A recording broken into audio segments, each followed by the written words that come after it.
Esse episódio, meu museu de hoje, tá pra lá de especial e eu confesso que eu acho que vai ser meio difícil de bater. Simplesmente porque a gente tá numa das maiores coleções de arte do Mato Grosso dos últimos 30 anos e eu tô falando de um colecionador super especial, um grande amigo, que é ninguém mais, ninguém menos que Dr. Murilo Spínola. Obrigado, Aline, obrigado, Sique. Bem-vindos ao meu museu.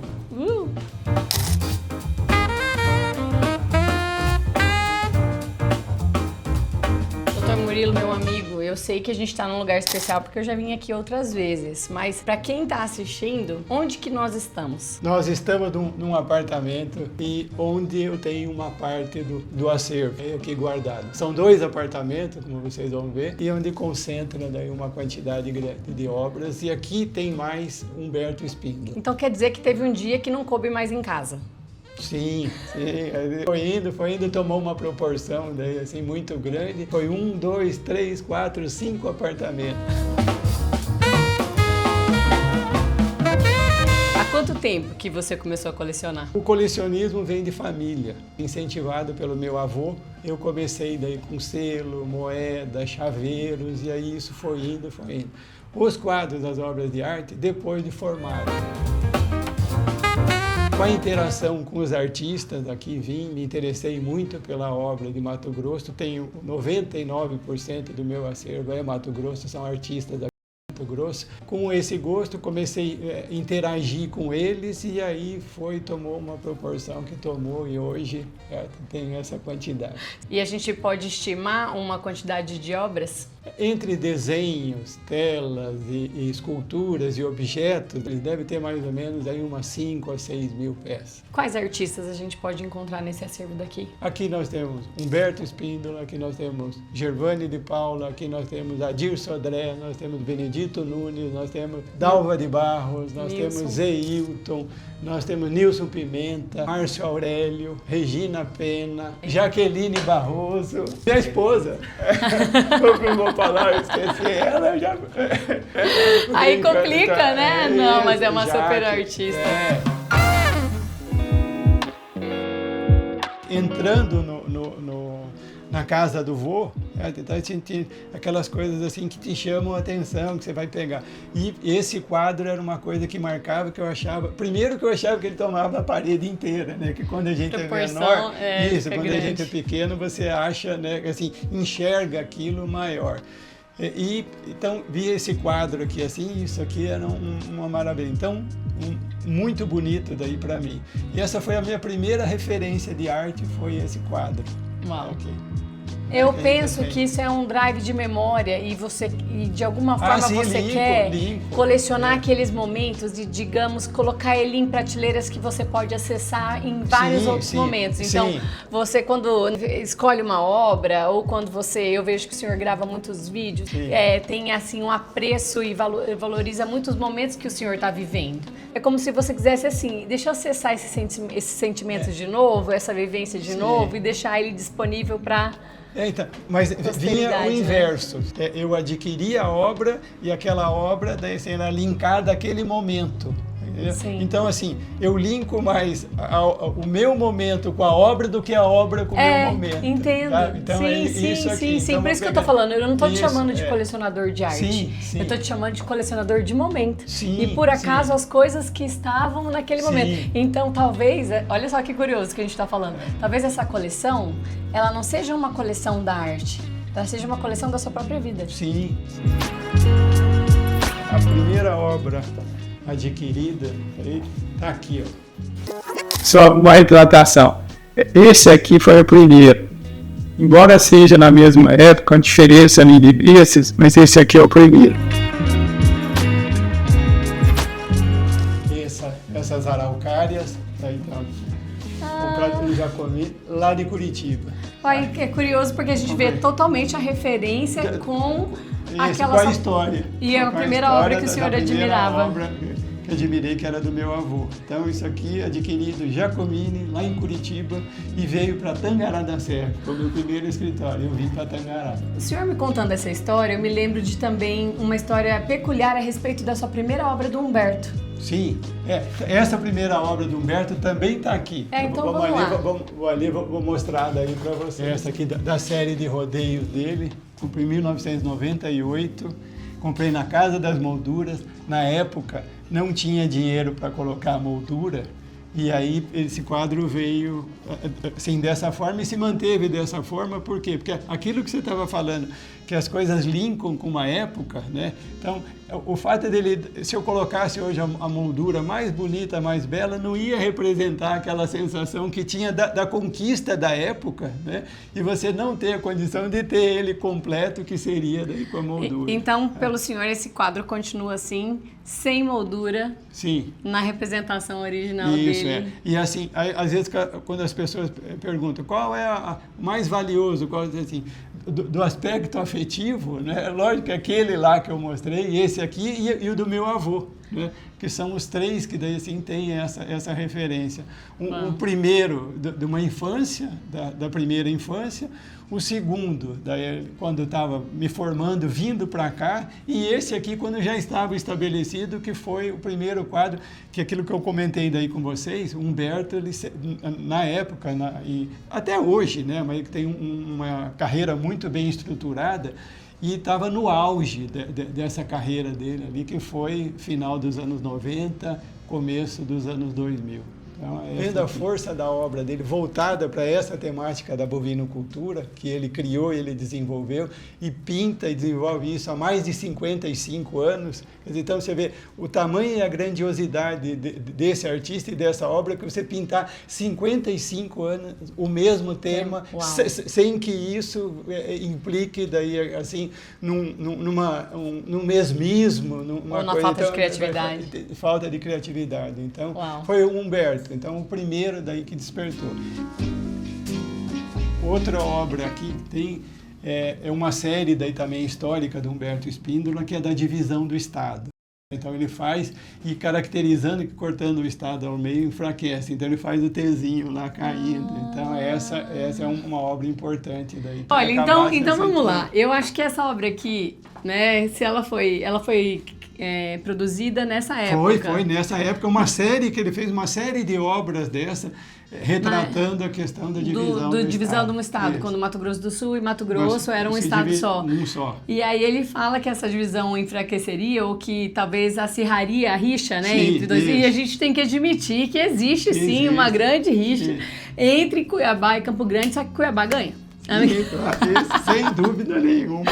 A gente tinha um acesso muito próximo daí, assim, dos artistas e o meio, e com isso me aproximei daí deles e eles de mim, e aí naturalmente isso foi daí tomando forma em termos de volume. Eu tinha um costume, quer dizer, tenho esse até hoje, carrego esse costume, que aos sábados eu me dedico ao acervo. Então sábado eu recebia eles no escritório e eles vinham daí com as suas obras, vinham aqui mostrar, bater papo, não só para comprar, né? Mas eles vinham bater papo, vinham conversar, e isso foi desenvolvendo e tomando uma magnitude, e daí chegou onde chegou.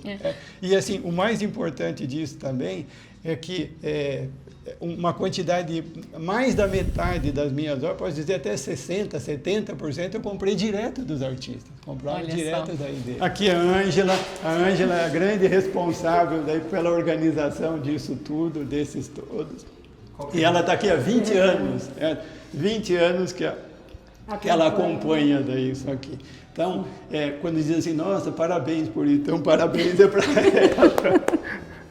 Organizar 6.000 objetos com bordata, né, artista, concepção, tudo isso aí dá trabalho, gente, eu sei. Parabéns para a Ângela. Essa mala aqui era do bisavô materno. E também tem a mesma idade daquele guarda-roupa ali, cerca de 150 anos. Era uma mala de couro que eles usavam, daí assim, as viagens eram feitas de trem. E você carrega, tem as alças, um carrega um pega na frente, outro pega atrás. E a mala, que daí tinha essa coisa assim, tinha uma mala para a família, né? Então era essa mala da família. Às vezes tinham duas dessa, né? Mas você carregava tudo dentro dessa. Uau! Muito legal, então, muito legal que os objetos de maior valor, digamos assim, são esses que dão origem da sua origem, né? Minha origem. Das duas famílias, né, e se encontram aqui. Também o início da sua história como colecionador, né? Muito legal. Falei que ia ser difícil a gente sair daqui, doutor Murilo. Ia ser difícil, mas a gente ainda tem que ir para outros lugares. Isso. Sem não antes falar sobre essa goleada aqui, porque aqui, os corintianos fazem questão. 5-1, um dos últimos jogos do Corinthians em São Paulo no Pacaembu. Tá? E deixamos o Rogério Ceni deitado lá no chão. Então, esse foi um gol do Danilo, que era jogador que jogou no São Paulo, e foi um gol de letra daí que ele faz, daí que assim no Rogério Ceni e deixa o São Paulino deitado. Fica pra fazer um golaço!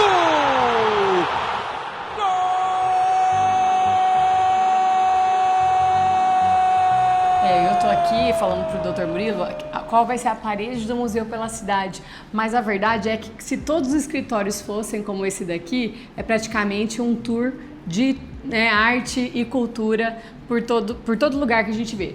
E, Dr. Murilo, eu acho que essa parede aqui é uma parede muito especial, né? Sim. Porque ela conta a história de uma imagem que muitas vezes, quando a gente entra lá no centro político administrativo, a gente vê, mas a gente não conhece a história por trás. Sim. Por trás daqueles bois, por trás daquela imagem na parede, mas vocês vão saber qual imagem eu tô falando, essa aqui, ó, né? Que é uma criação do Humberto Espíndola, descrita aqui nas paredes do escritório do Dr. Murilo. Essa primeira versão aqui, ela foi reprovada, por quê? Porque existe um excesso de cores. Na época eles falavam assim, não, nós queremos uma coisa mais simples. Aí ele vem com essa aqui, tira um pouco daquelas cores, vem para cá e diz assim, não, nós queremos com duas cores.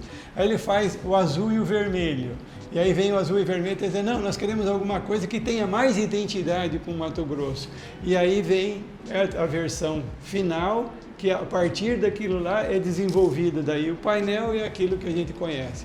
Esse ano completa, o painel foi finalizado em 1974, então esse ano está completando 50 anos da conclusão do painel.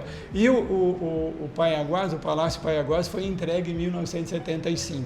Aqui em Mato Grosso, assim, é um detalhe daí também que as pessoas, um detalhe não, é um fato que as pessoas não conhecem, nós tivemos aqui uma das 5 fundições da família, quando a família real portuguesa veio para cá, fugindo da Europa, das guerras napoleônicas, tá? Eles vieram para cá, se instalaram no Rio, e aí veio. Então, o centro político, o centro nervoso de Portugal ficou no Brasil. Então, nós estávamos aqui no Rio de Janeiro.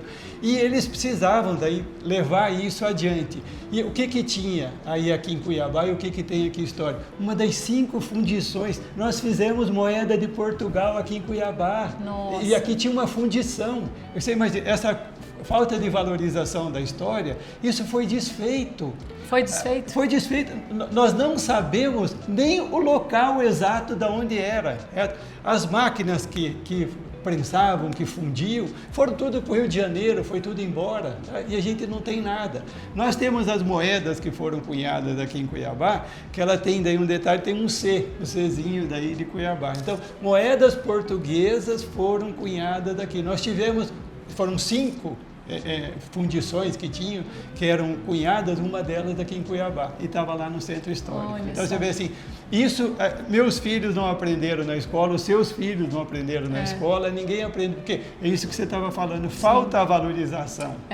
Eu acho que a gente, quando valoriza a nossa história, quando a gente conhece de onde a gente vem, a gente fortalece a nossa identidade, a gente sabe também um pouco mais para onde a gente vai, né? Porque você sabe de onde veio, te projeta para onde você vai. Sim. Quando você não sabe nada sobre você, você fica perdido, olha para frente e às vezes qualquer rumo tá bom.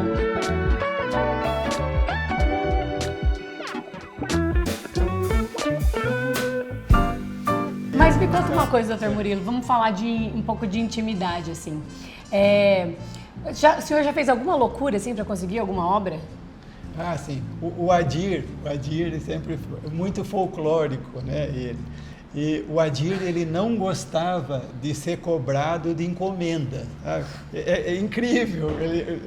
O artista vive de produção, vive da encomenda, mas ele não gostava. Por quê? Porque ele não tinha uma rotina de trabalho que fosse uma coisa assim religiosa, vou trabalhar 6 horas por dia, 8 horas, nada. Se ele, dependendo do dia, ele não trabalhava. e dependendo do dia também ele atravessava a noite daí produzindo, então ele não gostava. E o Adir tinha uma coisa assim, se ele finalizasse uma obra e marcasse de pegar, a pessoa não viesse, ele se desfazia na hora, ele ficava com raiva. Então eu tive, assim, eu tive a oportunidade de adquirir muitas coisas que não eram para mim, que eram para outras pessoas, mas como elas não iam pegar ele muito ansioso, ele chegava, eu tenho isso aqui, então, quer levar? Já leva, vai fazer.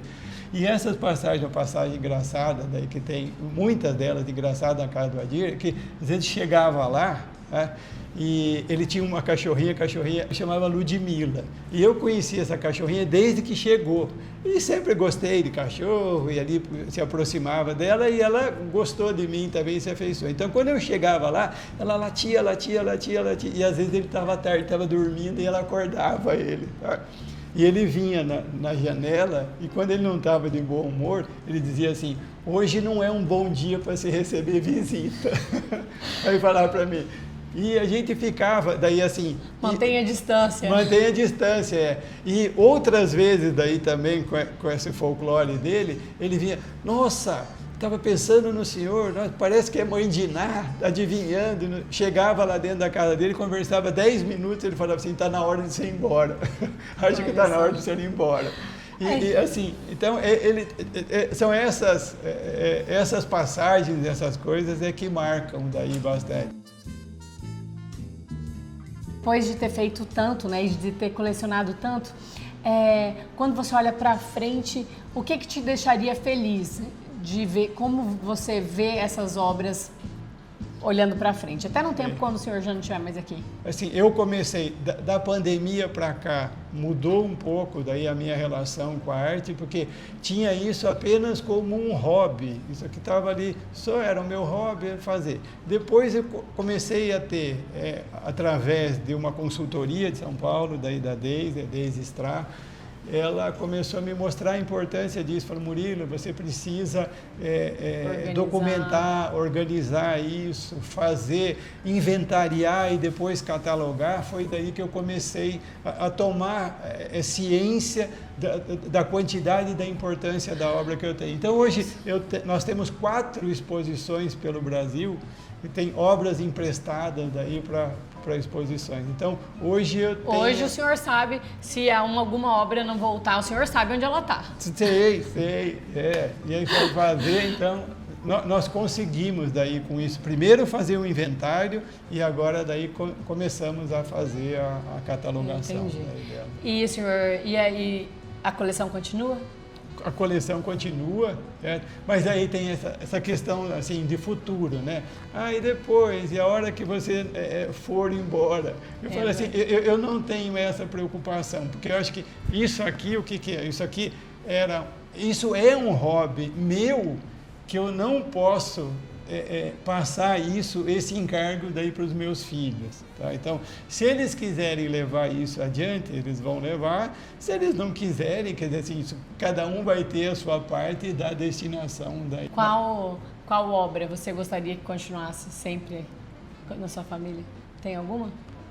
Eu acho que aquela que eu mostrei do meu avô, né? Aquela como criança ali que eu tinha, que o meu desejo e que me despertou a arte foi aquela, então acho que aquela ali representaria, né, se fosse uma única que ficasse aquela. Né? Mas tem muitas obras ali que são tocam, que são importantes. Vocês viram que esse episódio está difícil de fazer top 5, né? Tipo, fala top 5 artistas. Por quê? Porque nem top 5 obras. E isso daí, como você falou, que assim, esses insights, essas coisas, tem fases, né? Então, durante um período foi um artista, durante um período foi outro, depois um período foi outro. Então, assim, você eleger, daí fica difícil, porque são fases, como eu linko bastante com fases da minha vida, né, que não tem como você escolher essa, como agora, quer dizer assim, hoje, quer dizer assim, eu tenho uma proximidade muito grande com o Zé Hilton e o Zé Pereira, e a Dalva, mas isso é natural, isso vai acontecer, assim como foi com o Adir, assim como foi com o Gervani, assim como foi com o Benedito Nunes, assim com o Nilson Pimenta, foram épocas, né? Humberto, a gente se relaciona até hoje. Com relação a, de novo, né, aproveitando a intimidade, assim, você tem algum conselho para dar para uma pessoa que está colecionando? Eu falo assim, teve algum momento que o senhor falou, teve que, calma aí, deixa eu preciso parar e visitar? Assim, eu acho que assim, o importante é a gente conhecer a história da arte.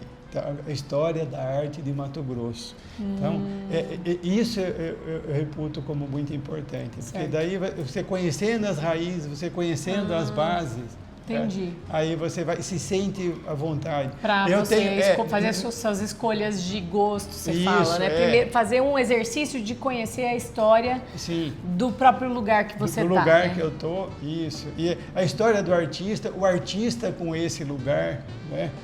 Doutor Murilo, então foi 10, foi bênção. Obrigado. Tivemos de tudo nessa gravação. Passei pela cidade, senti o calorzinho de Cuiabá, aprender a valorizar a história, né? Mandamos recado para governante e ainda recheado de boas histórias, porque colecionar momentos é o que o Dr. Murilo sabe fazer com maestria. Valeu, doutor Murilo. Queria agradecer vocês, agradecer a Aline, essa parceria que a gente tem, essa amizade durante esse tempo todo. É mesmo. E poder estar nesse episódio, poder estar aqui no meu museu, o Museu pela Cidade também, que eu participo, para mim também, faz parte e me satisfaz muito, que é poder mostrar daí um pouco dessas obras que eu tenho. Obrigado, Aline, obrigado, Sique, obrigado a esse pessoal todo que te acompanha, tá? Daí aqui, Johan, representando aqui toda a equipe. Tá? Em seu nome, cumprimento todos os outros. Tá? Muito e deixa obrigado. Aqui nos comentários se vocês querem mais um episódio conhecendo mais obras. Valeu! Vamos lá.